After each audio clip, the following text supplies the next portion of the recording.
Hello, I'm Anuradha Parekh, and on behalf of everyone at G5A, I would like to welcome you here tonight. Bitu, thank you so much for being such a wonderful mentor and comrade, and thank you for bringing the sanctuary debate here to the G5A warehouse. Last season, we made a conscious decision to be more involved and engaged in an effort to address the climate crisis. We initiated a climate summit, the Mumbai Climate Now, in April earlier this year, that approached this crisis through the lens of art and culture. This resulted in a week of conversations, connections, and commitments, and it was all deeply moving. And it would not have been possible without the support and collaboration of both Bitu and Dia. Thank you again. Today's debate is another step in a long but necessary road ahead. I'd like to thank all the panelists. It's a little awkward this way, but thank you. And especially Faye for making the time for being with us this evening and helping us examine and explore this important motion. Bitu, all yours. Thank you, Anuradha. I'll have to put that on. I explained I got blocked tear ducts and everybody, because I'm talking about climate change, thinks I'm crying, so I have to put that thing on. So I'm sorry. I want to make it very quick. Anuradha, I am extremely grateful to you, to your team, to G5A, because what we need are intimate spaces and people who are loyal to you. They're my constituency. Sanctuary is grateful to you. Explain the rationale for the debate. Essentially, I've stopped watching television debates at least about a year ago. I can't make head nor tail of them. Now, the idea of a debate is a very good one. From school, everybody has talked about the need to debate because you need to have views. And what we wanted to do is to have a debate where we can disagree without being disagreeable. So we follow roughly adapted the Oxford Union debate rules and style. But this particular debate that we're talking about now on climate change is not just topical, I would say it's vital. I would love to have this debate in Parliament, today. But I think this will be more orderly. So the formal purpose of this debate is to have more light than heat. But you can expect a little bit of heat here and there, which only makes the debate go better. I will not read the rules. That's the job of the chair. And the chair will run the house, which doesn't just mean the speakers. It means the audience as well. Faye D'Souza. I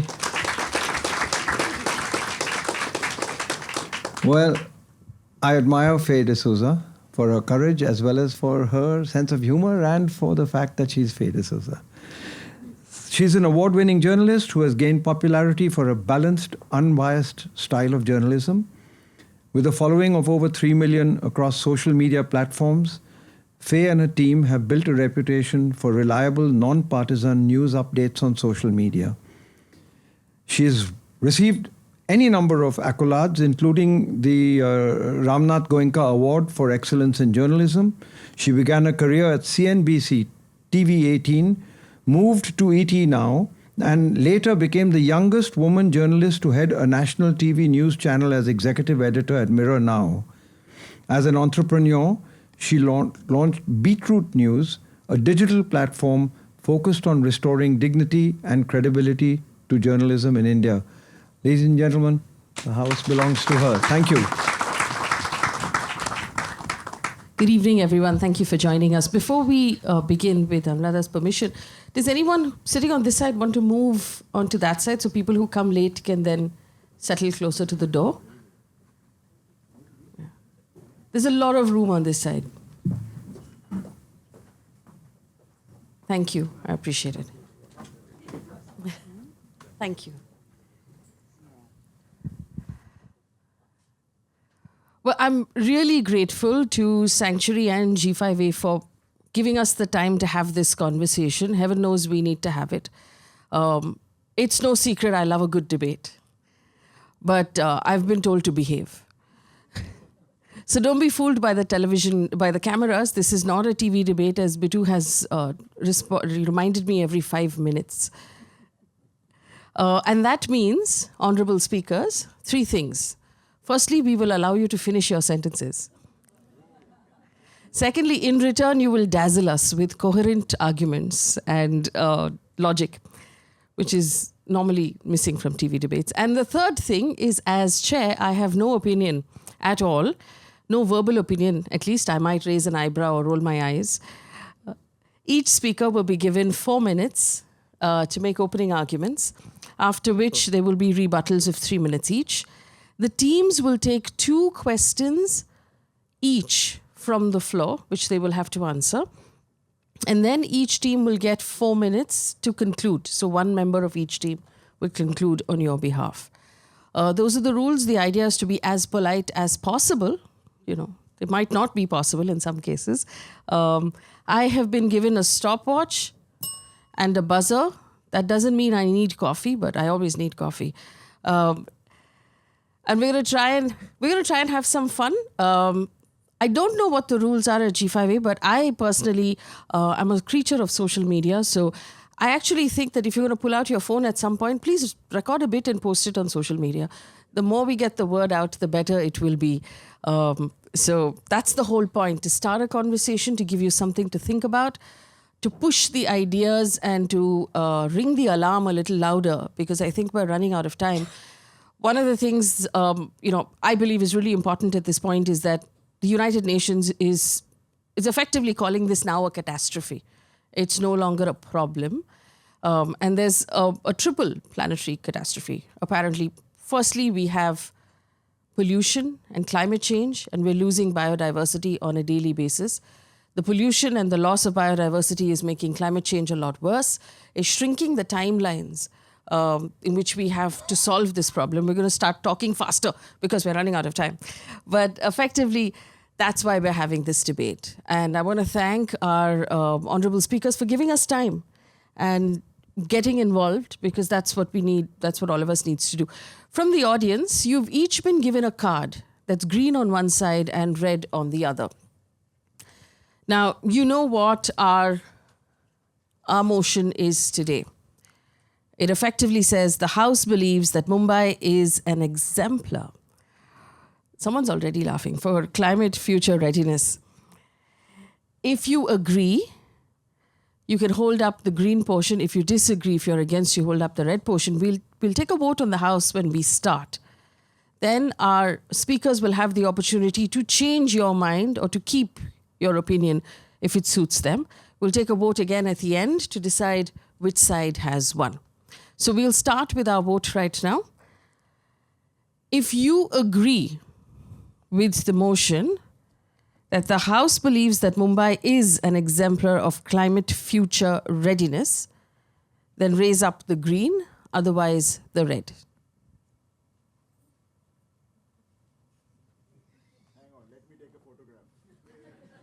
What we are up against. Yeah, we're just going to ask the volunteers to take a count, although may not be necessary. 1, 2, 3, 4, 5, 6, 7, 8, 8. 8 greens, yes. Yes. Yeah, 8 for the motion. So the House currently believes that Mumbai is not an exemplar of climate future readiness, which means it's up to you to change people's minds. We're going to begin now. But first, let me take a moment to introduce our wonderful speakers who've been kind enough to give us their time this evening.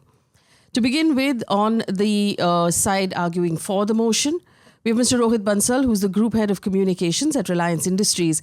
His expertise at the intersection of government, regulation, media, reputation, strategy, and value capture. He served on the boards of leading media houses and currently serves on the National Executive of FICCI and the inaugural Industry Academia Forum of CII.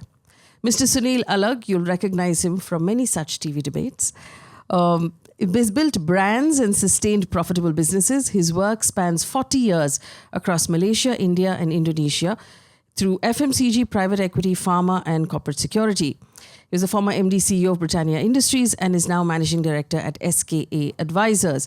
He's involved in various capacities at several private and public limited firms. Mr. Ram Dwivedi is the co-owner of Parivek Dynamics, a deep tech mobility company making electric vehicles, batteries, and artificial intelligence solutions for autonomous vehicles. He's been professor of economic warfare for the past 10 years. He's trained 1,000 economic warfare specialists, intelligence officers from 40 different countries. Speaking against the motion, on my right, Ms. Dia Mirza is an award-winning... Okay, clap for them.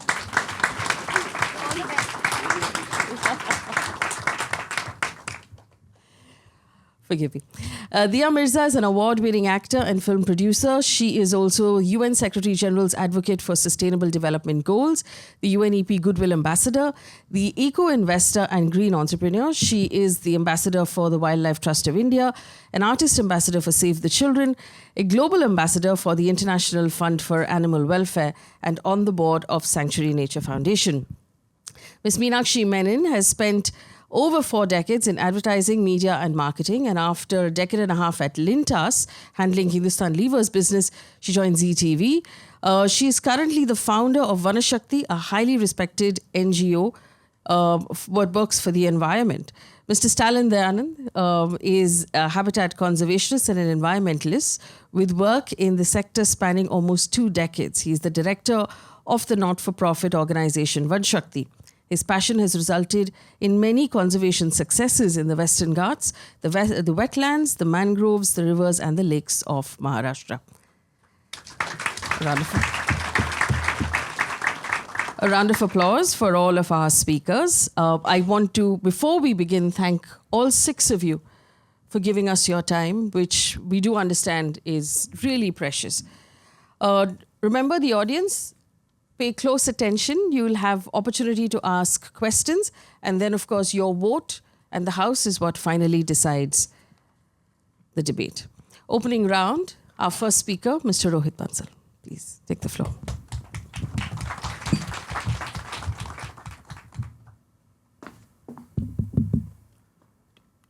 Justice Faye D'Souza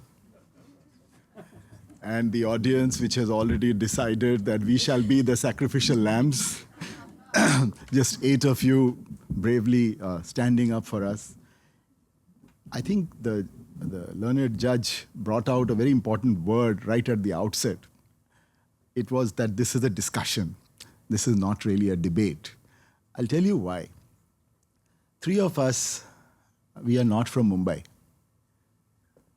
Ram, Banaras, Paris.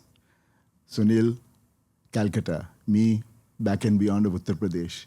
And here we are defending the city that sustains us, that gives us our livelihood, and we refuse to go. We complain. We hum and haw, but we don't go away.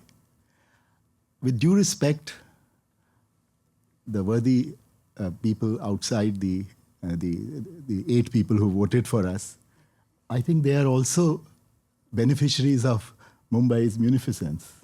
All 3 of them have their glittering careers in Mumbai. I would like to request, with the permission of the chair, a quick show of hands of how many of you work out of Mumbai. Mumbai किन लोगों की कर्म भूमि है? Note किया जाए. So, this is the only Mumbai we have, ladies and gentlemen. This is the only exemplar that India can show to the world. If you just look at this excellent, and I didn't put it in the reading list, this excellent volume that Sanctuary has given right here, you would realize that dissing Mumbai is an act of some debatable consequence. What is Sivri Mud Flats? What is Sanjay Gandhi National Park? What is RA? What is Maharashtra National Park? Airoli Flamingo Sanctuary, Bhandup. You can go on. Satpul, Mumra Hills, Uran, Versova Mangroves, Vasai, Haji Ali, Chowpatty.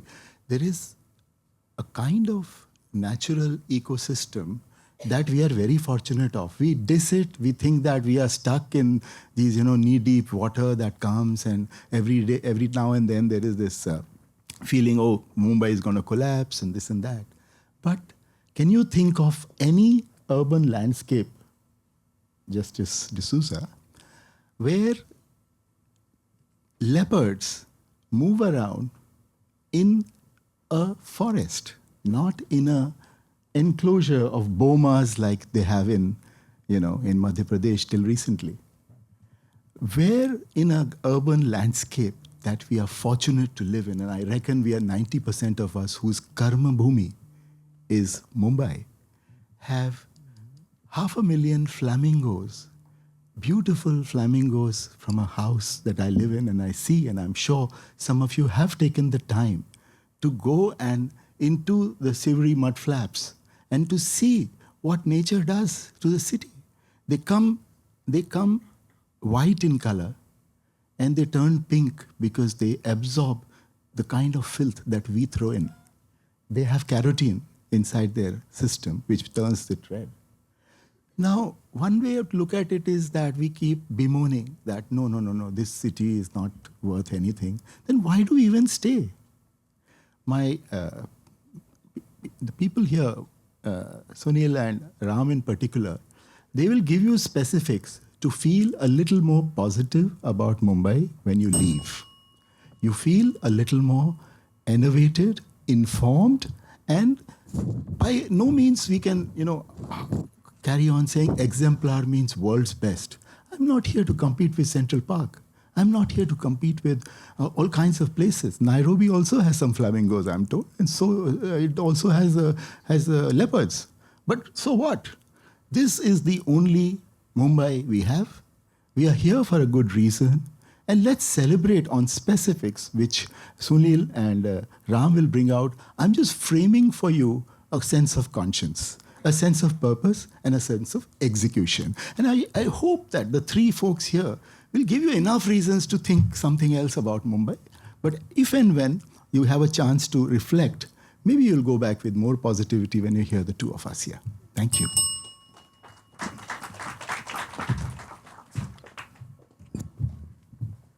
Thank you. The speaker will be reminded that you ran over by a minute. A minute I will grant to the other team as well. This bell is not a 1-minute warning. It's a final warning. Yes. Why don't you do that? 1-minute warning, very easy. I also find it useful. We could, but there would be a lot of bell ringing, and 4 minutes was 4 minutes. So. Okay. Good evening, friends, ladies and gentlemen. Good evening, Faye. It's so wonderful to have you here. I am, of course, speaking against the motion, and let me start off right at the outset by saying that by speaking against the motion that Mumbai is a climate exemplar for preparedness, climate preparedness, I am not speaking against the spirit of this indomitable, beautiful city that we inhabit, or the wildlife and the ecosystems that we share space with.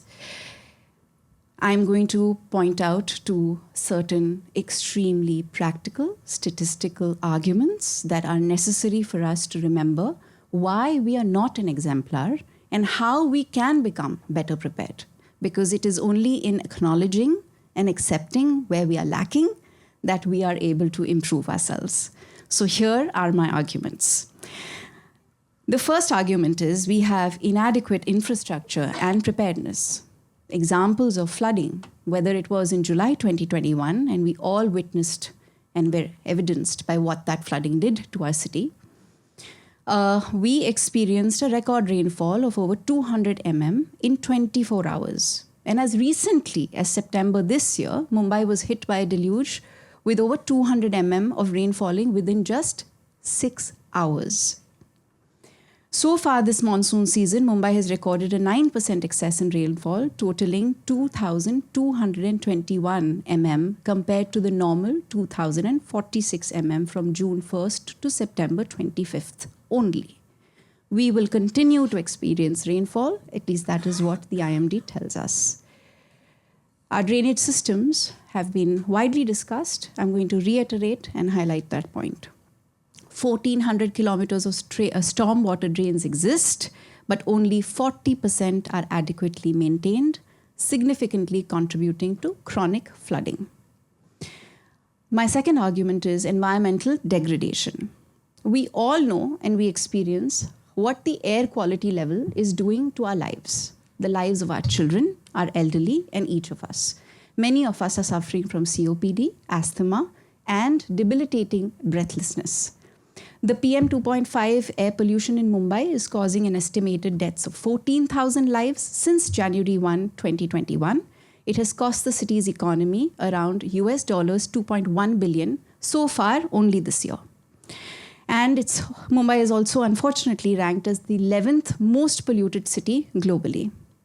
We have experienced a 30% decline in urban green cover from 1991 to 2019, reducing our ability to absorb CO2 and mitigate heat effects. Unscientific methods of tree trimming, despite the existence of tree trimming handbooks, leave many of our trees completely bare with entire canopies cut off. How many of you have seen this? Absence of open spaces, rapid urbanization has resulted in a significant lack of accessible public parks and open spaces, crucial for community well-being, air quality improvement. The heat island effect is exacerbated by surface temperatures in Mumbai that can be 4 to 5 degrees higher than in surrounding areas, increasing heat stress and increasing energy demands for cooling. So the warmer it gets, the more air conditioning people need, and that just compounds the impact. Environmental pollution from wasteful consumption. Now, do we all know that Mumbai generates over 9,000 tons of waste daily, of which a significant proportion is improperly managed, contributing to air, soil, and water pollution, despite the best efforts of so many cleanup groups across our city. Unsustainable practices, festivals and waste. Again, celebrations, weddings. I get 1 more minute? Yes? Big weddings, big celebrations, rallies, concerts, matches involving unsustainable practices, use of non-biodegradable materials and decorations, and the immersion of idols in water bodies, leading to significant pollution. Despite a nationwide ban and statewide ban on single-use plastics, their rampant use continues. I want to point out to something that is so important: social inequities and vulnerability. You know, we can speak about how comfortable we are, but we are privileged. There are many who do not have half the privilege we do. Over 40% of Mumbai's population, 6.5 million people, reside in slums, making them particularly vulnerable to climate impacts. I will leave the rest of the concluding points to my team members. I will refer to 2 other very important statistical points later in the evening. Thank you very much.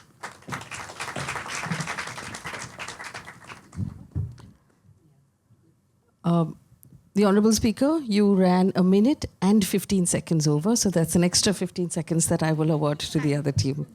Would you all prefer a warning buzz at 3? Yes. Like Mr. Bansal had suggested?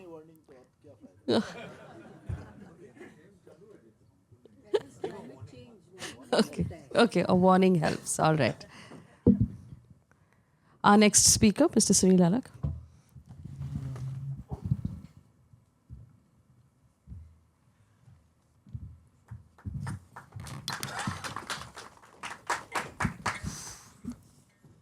You know, Rohit told me that you have to say something which brings a smile on people's faces first when you begin your speech. And I've been married for 50 years. My wife is here. And somebody asked me, how come you're married for 50 years? It's only because we never run out of ideas. Every time she has an idea, I run out. Now, having brought a smile on your face, see, we as a city, we never run out of ideas. We execute them as much as we can.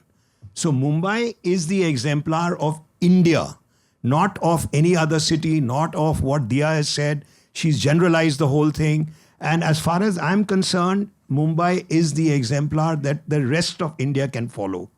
See, 170 died in the Nepal floods. Kanpur test match was washed out in UP. 1,000 complaints in Delhi alone were made to the PWD on potholes. Air pollution in Patna, Delhi, Faridabad, Bihar is much more than what Mumbai is. So saying 11th in the world is absolutely wrong, because if you talk about 10 cities in India, it is much worse than Mumbai. Okay? So USA, 300 have died in the latest hurricane. So Mumbai is the exemplar that we need to follow in our country. We must believe in Mumbai because we have ideas. It's not the end of the world. There are a lot of areas where we can improve, and we must improve. See, what we talk about in Mumbai is today's Times of India states that water shortage will be in Mumbai in another 5 years or 6 years. But what is the government doing about it? We are building dams to ensure that there's no water shortage. So it is the exemplar that India is moving in one direction. Therefore, Mumbai has significant implementations in flood management. One measure has been the construction of underground holding tanks. It's the Chitale Committee report which came out some time back. See, it reduced flooding in Hind Mata Cinema areas. The Milan Causeway, which was forever flooded. For last 2 years, because of Ville Parle, we took some action on it. It's not the end of the world as we see it. Mumbai is standing up, and we people have to stand up for it, because in July 23, Mumbai recorded 1,512 mm. What you're talking about, Mumbai, 1 day and 6 hours. You have half an hour rain in Delhi, and the whole of Delhi will flood. Whole of Delhi will flood because they have not built any drainage systems as we have. So Mumbai it a lot to be done. There's no question about it. But Mumbai is the example that India must follow, because however challenging the exports are, it's empowered our continued efforts in infrastructure, and cities' drainage system are intelligent, are to mitigate whether there is any flooding or not. Thank you so much. With 30 seconds to spare, so that's an extra 45 seconds I will award to your teammate. Yes. Thank you to the Honourable Speaker. Our next speaker, Stalin.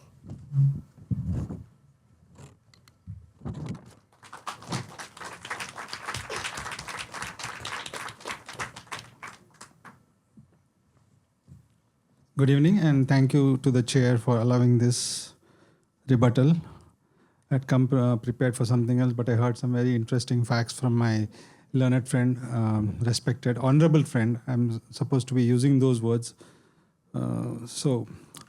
This city, of course, is uniquely blessed. We have a lot of protected areas. We have 2 protected areas. We have a Ramsar site within our city.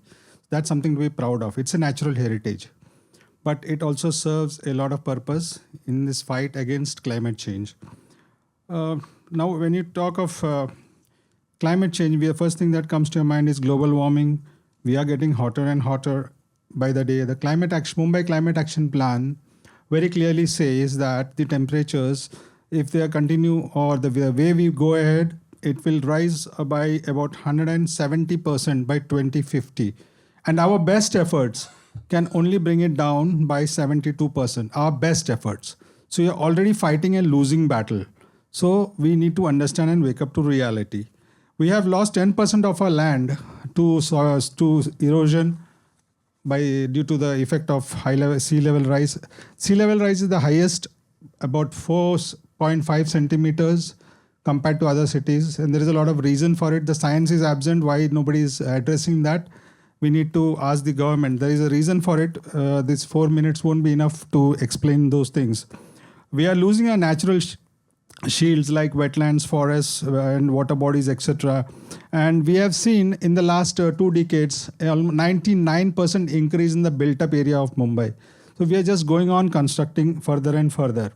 Now, I had filed an RTI some years ago, and I had asked the municipal corporation, what is your preparedness for floods if it hits the city?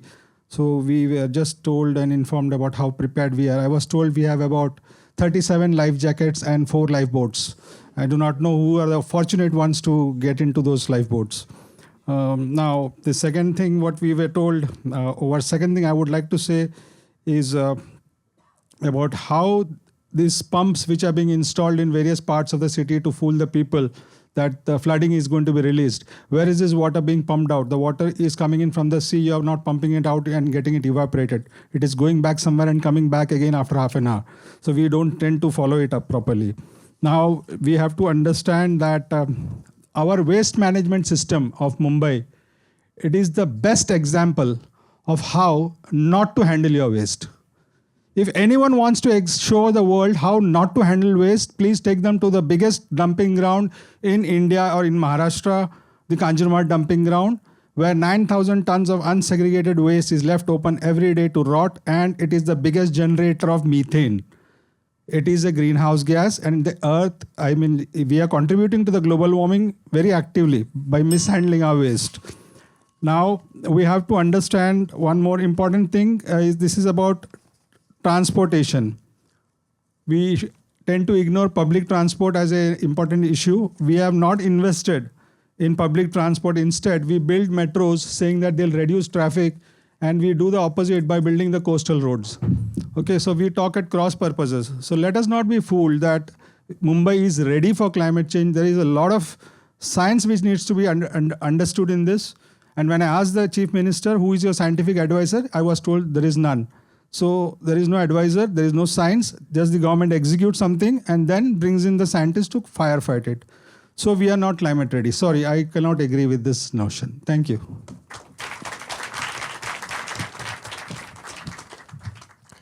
Thank you to the speaker. You had 10 seconds left on the clock, which I will award to your teammate. Our next speaker, Mr. Ram Dwivedi, with an extra 45 seconds. Your time starts now. Thank you.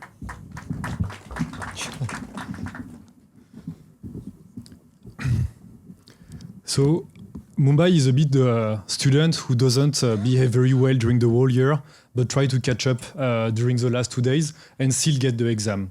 In fact, when I got the topic, all my friends made fun of me because they say it's indefendable. I would rather have you defend the fact that the earth is flat. It would be easier. And I thought the same way. But then I'm not a man of emotion. I'm a man of data and science. So I look at everything there. And in fact, there is one thing you can do is just go on ChatGPT and ask, why Mumbai is bad and everything. And you will have all this list of arguments. That's basically what ChatGPT gives you in 5 seconds. Now, if you go a bit deeper, it's true. If you go a bit deeper and you look at what matters in terms of climate change and everything, I have 3 broad things. Maybe during these 4 minutes, I will just cover one to start. The first one is there are 2 big authorities in the world that work at city level for ecology and climate change. The first one is called the C40 or C40. It's the 96 biggest cities of the world. They represent 25% of the world GDP. Mumbai became a member in 2007 and did nothing. In fact, between 2007 and 2022, they barely did anything. They were a bad member of this organization. And that's basically everything we discuss, bad floods, everything, no much point of action. But then in 2022, they released their first plan. And in fact, it's the first city in this part of the world that started to compile and gather a huge amount of data. The second one, which is even more important, is called Climate Disclosure Projects. It's a huge meta-organization under the patronage of United Nations, and they cover above 1,000 cities. And they rank these cities according to the level of data they provide and the plan they have on climate change. And they give you a letter, which is basically, your grade. So if you're very bad, you will have E or F and everything. And if you want to have an A letter, you need to be very, very, very good. And in India, there is only one city that has that. It's Mumbai. There are few other cities in the global south that have this. I can give you the list. There is also Lima, Quito, and Kadikoy, which is a very small city in Turkey, but they also have a grain haze. So not only Mumbai, I'm not saying that Mumbai is the only city in the south that has, this ranking. But in India and in this part of the world, Mumbai is the only city to have A. So you will tell me why it's important to have all this data. Today, if you want to change things, in terms of climate change, there are only 3 reactions to have. One is to say, okay, I won't do anything, let's crash, and we'll collapse, maybe few humans will survive. The second way is to change the people, to try to say, okay, you need to consume less to decline your consumption and everything. It's doable. We all do it our own little, scale, but it's very, very difficult. Human beings, they want to consume. Look at India. Everyone wants to consume more, have an AC, have a car and everything. This level of energy is very, very, very difficult. And the last way, it's called techno-optimism, is the fact that we believe that technology is what brought us in this problem, but it's also the solution that can bring us out of this problem. Now, we have a revolution in the last few years, which is AI. And the problems of Mumbai are coming in just 25 years. Mumbai will be the only city in India that will be underwater. I think 2.7 million people will be underwater in 2050. And I know, Meenakshi, that you made fun on LinkedIn that you're 65 and it's fine, it doesn't bother, but I hope in 25 you will still be with us. So it also concerns you. And so by then, that means that AI is one of the only few hope we have here. And if we look at AI, what you need to do AI on a city, you need data sets. And basically the only city in this part of the world that has a data set is Mumbai. So roughly, I moved from being, extremely skeptical about the capacity of Mumbai to do anything to the fact that at least one city gather a lot of live information and is every day gathering information so they can build a neural network and maybe find something through AI. So if at least there is one thing you can learn from Mumbai, and where Mumbai is an exemplar city, is on data. And being an exemplar city doesn't mean that everything is perfect. I live in Delhi. I would not live in Mumbai just because of the traffic, for example. So I love Mumbai car, I love the city, but I would not live here. But at least for the data point, I think Mumbai is something very unprecedented, and it's a big prize for Mumbai and also for India. Thank you.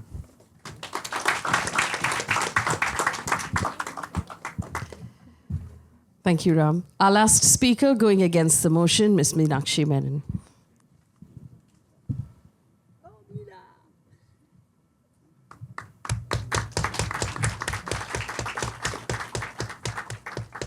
Thank you, Chair. And thank you to my honorable opponent, who obviously is very excited about data and the climate, the CDP project, and what it says about Mumbai being the only city in India which seems to have some kind of climate preparedness. But then he goes on to say about how it's going to be underwater, right? Now, if a city is going to be underwater, it doesn't mean it's actually climate prepared. And to the man of science, I will say that while science is very important, let's talk about emotions. Isn't it important that we look at this from a human interest angle? As someone who speaks against the motion and is deeply concerned about climate breakdown, I want to appeal to your sense of pride, to your sense of belonging to the city of Bombay. Is there anybody here who hates this city? Oh, really? We have 2 hands. We have 3 hands. All right. But you all are a minority and we respect your views. But let's get on with the fact that I love Bombay. I was born in Dadar, right? And I'd probably die in Worli, which is where I live. So I did move south. You know, all of us Bombay walas, we love to move south. The 12 explosions on the 12th of March, 1993 resulted in 237 fatalities and over 1,400 injuries. But you know what? The city bounced back. The city bounced back the very next day, and everybody celebrated the fact that Mumbai has spirit. And Mumbai has spirit. We all know that. But you can't take a city for granted. You can't take a spirit for granted. And under no circumstances is this city an exemplar of preparedness, right? Now, just take a look at how climate change has impacted our lives in the last 12 months in Mumbai. Air pollution. My debater talked about air pollution. Do you know that 30% of the national tuberculosis burden, 30% is in Bombay because of air pollution? Do you know that 60% of the tuberculosis burden in Maharashtra is in Bombay because of air pollution?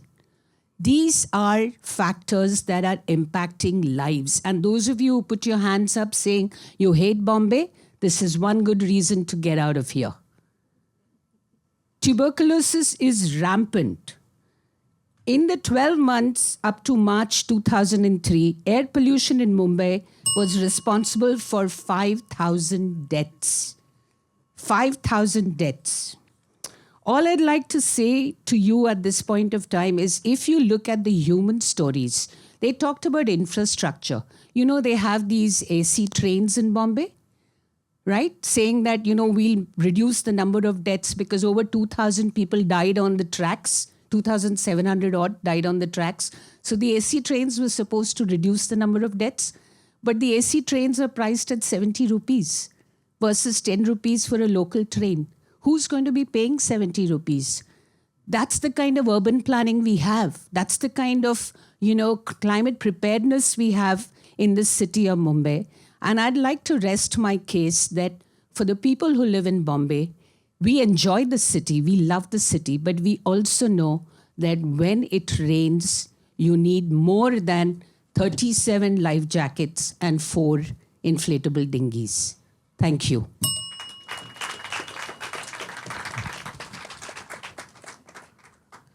I want to thank all of the speakers for your very compelling arguments. It's now time for rebuttals.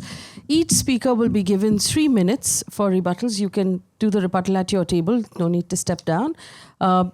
Bansal, would you like a warning bell at 2 minutes? Okay. Your time begins now. Thank you. Thank you, Justice D'Souza. You see, वही हुआ जो होना था, बहुत रोना धोना हो गया. If I do a show of hands again, please tell me how many of you will leave Mumbai because of what you just heard. Will you leave? Okay, one person. So you got a compelling argument, madam. But suffice to say that this is not the way to handle what is being said by the doomsdayers.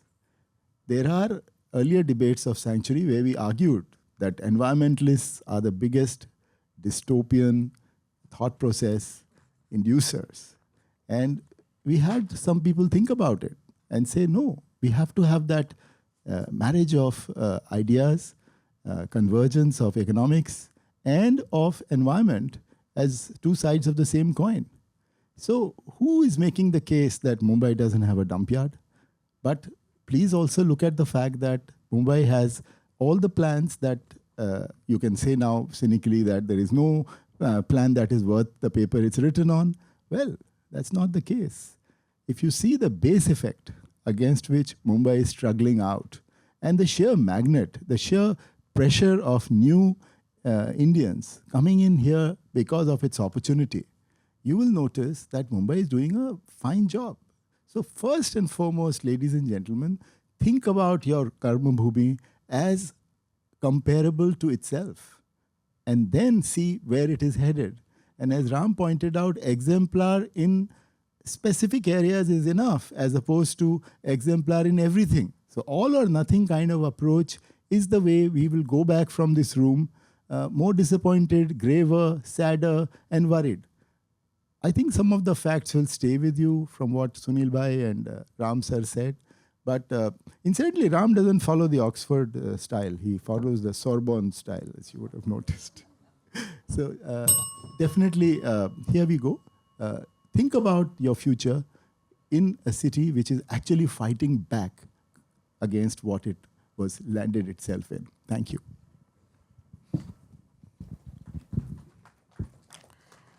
Thank you. Not an opinion, but I do appreciate the first mention of economics in this debate from Mr. Bansal, and I think that all of us who live in Mumbai are aware of the fact that economics drives the city more than anything else and should be an integral part of any conversation about the present and the future of the city.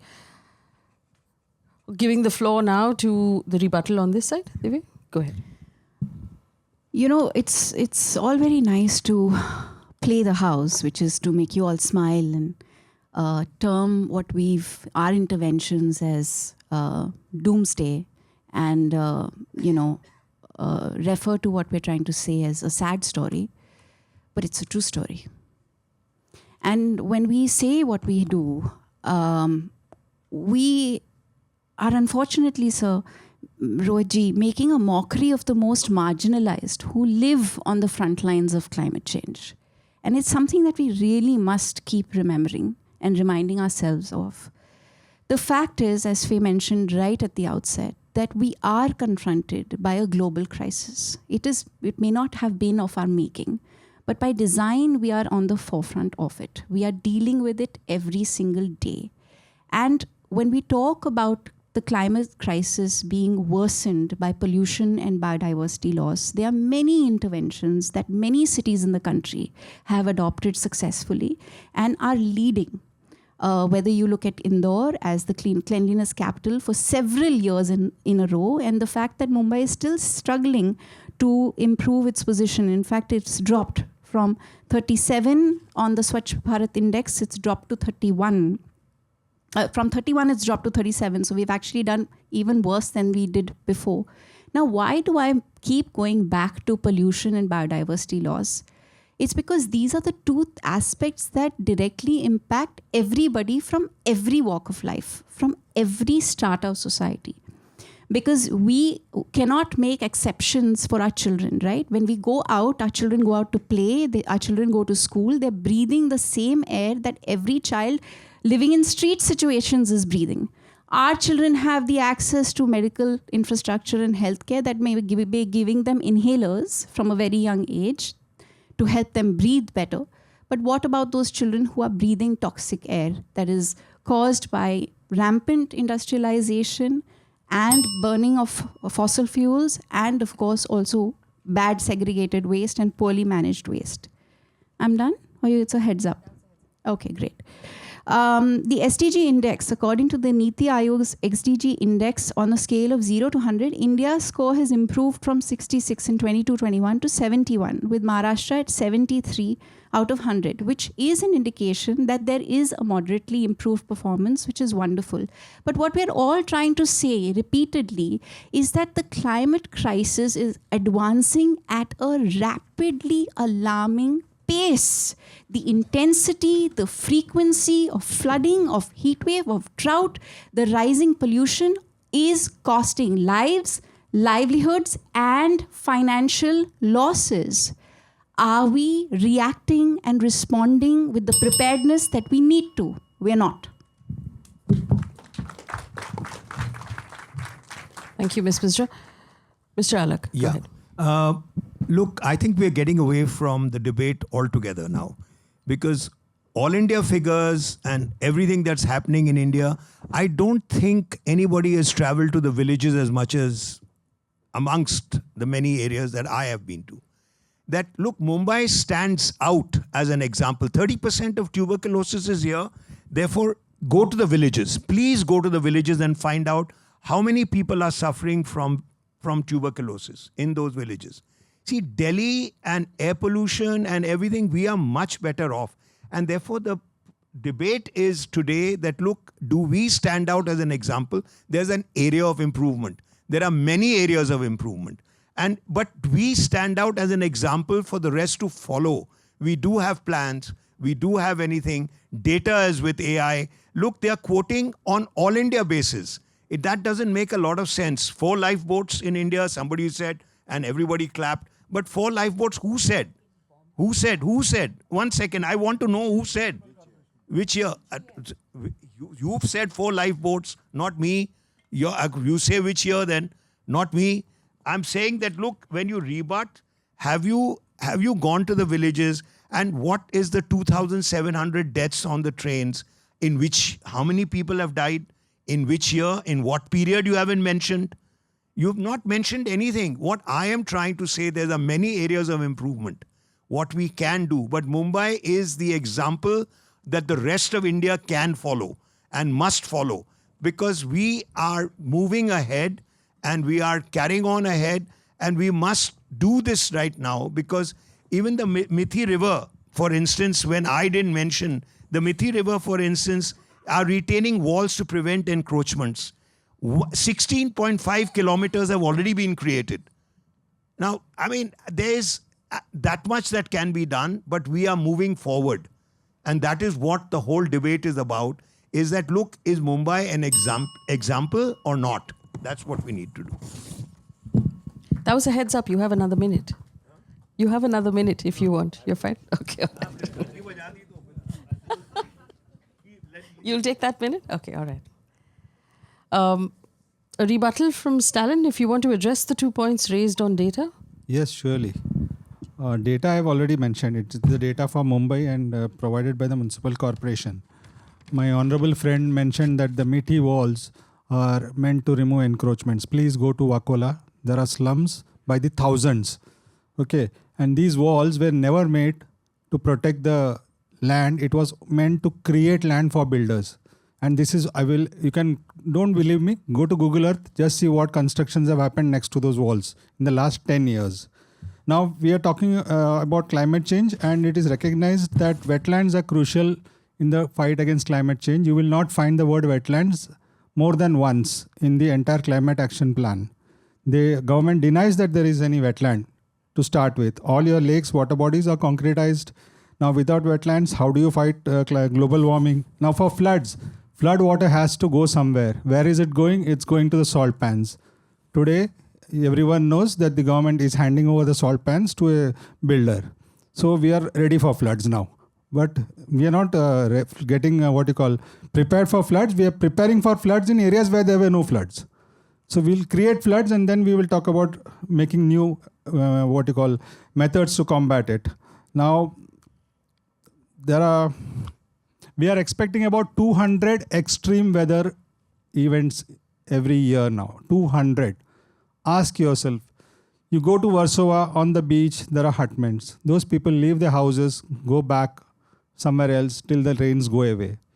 Are the poor, most of the slums on the coastline of Mumbai, prepared for these 200 extreme weather events? No. 200 millimeter of rain brought us to our knees just last week. We saw what happened. It is what we are deliberately doing or allowing to be done is the dismantling of our natural climate resilience infrastructure. Your forests, your green spaces, your open lands, your salt pans, your rivers, everything. Mumbai's rivers are all concretized. All of the rivers. I'll tell you, it's not exaggerating. The Oshivara River at its origin is 5 feet inside 2 walls. Which river in the world is 5 feet wide? So, and that is also done only to allow construction on the mountains there. So there is no denying that we are facing a severe crisis. My only resistance to it is that we are dismantling our natural infrastructure, and there is no investment which is going into protecting it. Every project can be executed if you provide extra funds for conserving alongside it. Every project. We are not opposing any project. We have never done it. Mumbai should grow, but with its natural climate resilient infrastructure. That's all.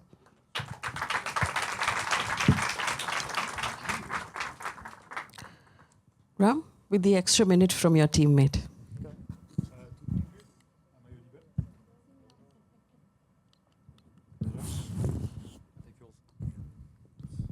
Better? Yeah. To conclude, I would like to take one step back. And I think we forgot one word in the topic which is very important, which is future. We are not debating today about the problems of today. For sure, all the cities are bad. You can say that the pollution in Mumbai is bad. I live in Delhi, it's even worse. All of that is very bad. In fact, we have no clue at what is coming at us. At the beginning, B2G5A, you mentioned the fact that we are facing no climate crisis, but we'll face a climate catastrophe. And I absolutely agree with that. And we have no clue what we will have in front of us. So everything that we have today, I agree with all the points, in fact, of the honorable opposition.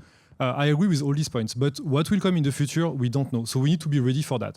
There are 2 types of systems, and I know if you know this thinker, Nassim Nicholas Taleb. He wrote a book in 2012 called Anti-Fragile. You have fragile systems. When you put pressure on them, they collapse.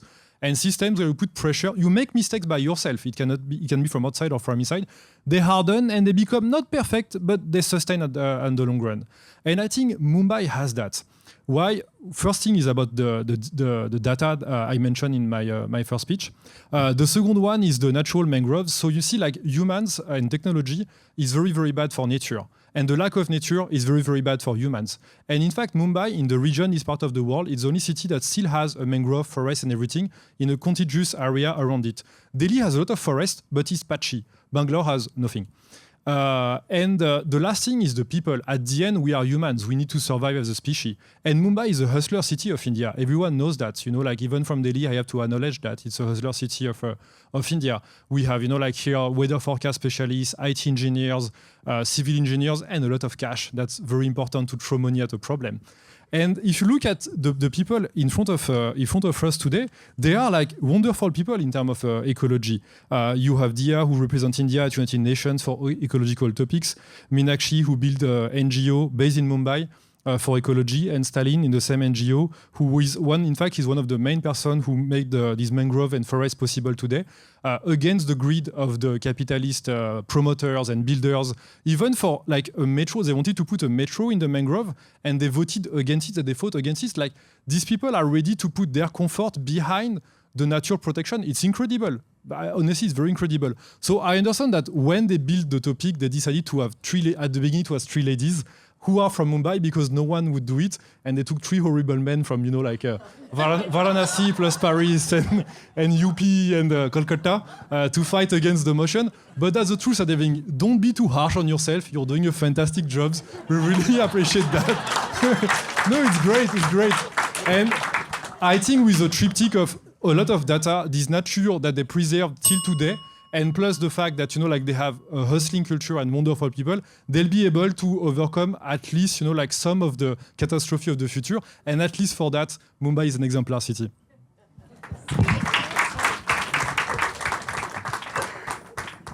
Thank you, Ram. Excellent debating skills. I must admire you Charming using us while he's at the it. work of the opposants to prove your point. Our last rebuttal? Yeah, actually go ahead. Yes. That was really, really good. Ram, thank you very much for all the compliments. You know, this is exactly what my honorable opponents have been doing throughout the entire debate. They've been trying to sweet talk themselves out of a tight corner, right? We all got that. And thank you for the compliments. We take them graciously. We are very happy that you acknowledge the work that we are doing for the future of the city. But having said that, let's not forget why we are here today. We are here to debate the fact that Mumbai is an exemplar. They believe that Mumbai is an exemplar. I know it's an untenable situation. I know it's very difficult for 3 men who don't live in Bombay to talk about Bombay being an exemplar. And I respect their courage for standing up to do something like this. You know, I mean, smarter men, braver men would have run away at the thought of having to face 3 activists. But having said that, and with the permission of the chair, I think it's important for us to accept the fact that while Mumbai may be among the better cities in India, we don't for a moment debate that, but it's certainly not exemplar. And like my honorable opponent said, he talked about the future. And that is exactly why we are here today. That is exactly why we are concerned, because it is the future we are looking at. It's the fact that the next generation is going to inherit a place where the mangroves have been destroyed, a place where tree cover has been destroyed, a place where people in the slums are dying of heat stroke because they don't have air. They don't have, the ability to breathe clean air. And that fundamentally, friends, is the problem that we need to address. It is a situation where we can laugh about it, we can enjoy it, but believe me, everybody, regardless of whether you're rich or you're poor, is going to pay the price for the fact that climate breakdown is a reality. It's staring us in the eye.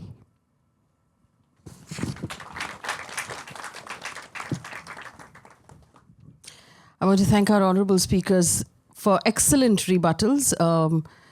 The team going against, of course, bringing data. The team going for bringing the charm offensive, which I appreciate. It's made the debate very interesting. It brings us to our concluding round, though. Each team will be given 4 minutes. Please choose one member of your team who will conclude on your behalf, beginning with the team that's going for the motion. Mr. Bansal, are you concluding? No, you'll have to go first because you're for and they're against. So. Your time starts now. So, folks, we owe a great sense of gratitude to the team who has brought out a lot of factors to be thoroughly depressed at the end of the evening and go get ourselves smashed and potentially think of leaving the city. Just one person was courageous enough to actually make this public decision, but I'm sure the others can also look at them with that perspective. Our effort was not to, hang on too much on the lopsided proposition, which was evident in just 8 folks putting out their cards initially. So this is a lopsided one. This is a difficult one to defend. And we are all here as Indians to look at what are the green shoots, what are the sunny sides of what is potentially a difficult problem. Is the solution, therefore, to go with the, drooping shoulders? Our opinion, and we stood informed. We are grateful to all 3 of us, in fact, to Bittu sir, for putting us in this situation. Because initially we thought that, all our friends are sort of right. We should, say flight nimili, But we came here essentially because for us it was a learning.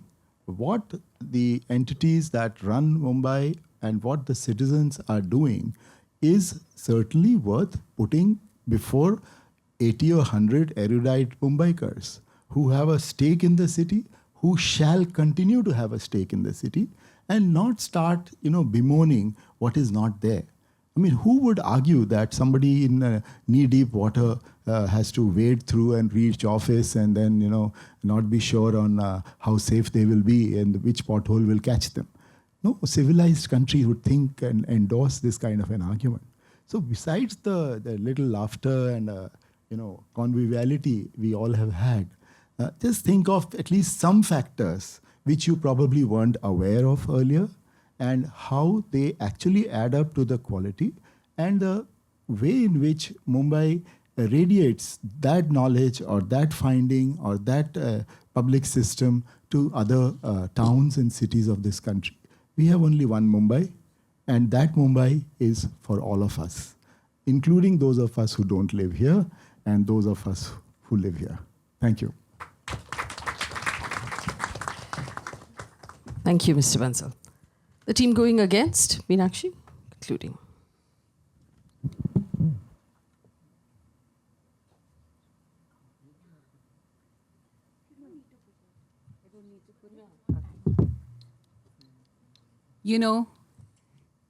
Respected Chair, honorable opponents, and my dear members of the debate team. This is such a wonderful example of the kind of planning that takes place in our country. And indeed, dare I say, in our city. It's so symbolic of the current situation that you have 3 people who don't live in the city telling us how wonderful it is, right? And you have 3 people who spent a large part of their lives fighting to make this city what it is. And the fact of the matter is, it all started with the assumption or the motion that this city is an exemplar for climate preparedness. And in reality, we aren't.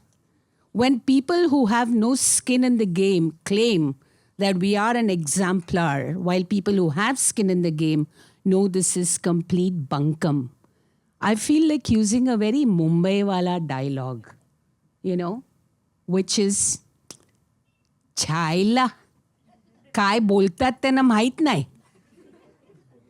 But the fact of the matter is that my worthy opponents have talked about Bombay being better than most other cities in the country. And maybe that's true. And maybe we are part of that list, and maybe no other city in the country is part of that list.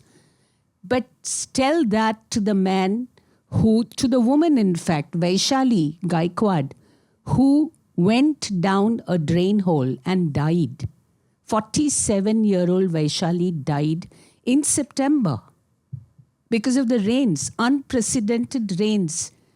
7 inches of rain, that's more than half a foot of rain in 6 hours. You know, sometimes what happens, statistics actually hide the truth. And the truth is that Bombay is not prepared for climate change. And again, it's very, very important that you understand that fighting for the city, fighting for the environment, fighting for the world we live in is a fundamental responsibility that we have. I'm going to ask you a question. Is there anybody here in this group who thinks they are not a patriot? Please raise your hands. Nobody? Anyone? Not a patriot? Everyone is a patriot. Well, if you're a patriot, then you should be fighting for the environment. If you fight for the environment, this country, this land of ours, this city, this is what? Janmabhoomi? You fight for it. That makes you a real patriot. Because you're fighting for something that is important not only to you, but to future generations. And with that, my friends, I rest my case. Bombay is not prepared. Mumbai is not prepared. Mumbaikars are not prepared for climate change. And it's time for us to do something about it. Thank you.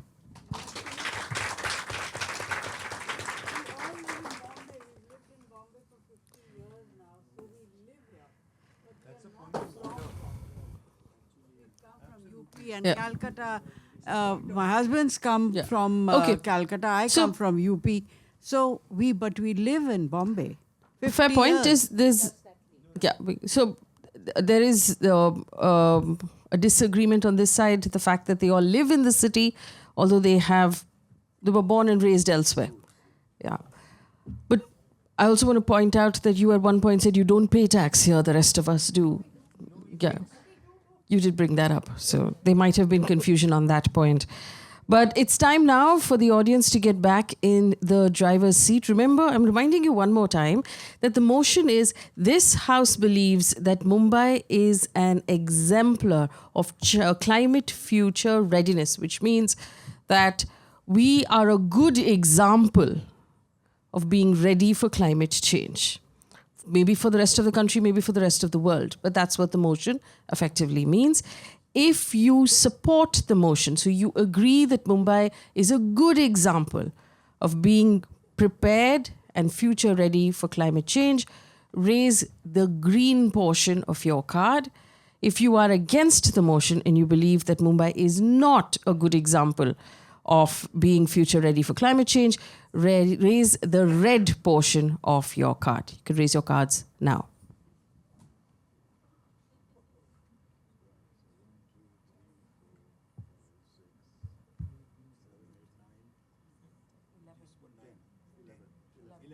$11.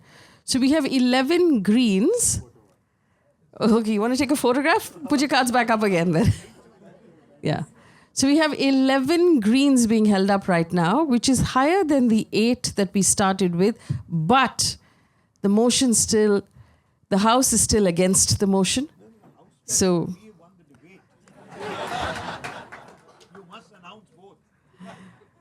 we've just been through a national election with this sort of debate at the end of it about who actually won and who actually lost. But effectively, the House is against the motion. And so the team going against wins. Thank you.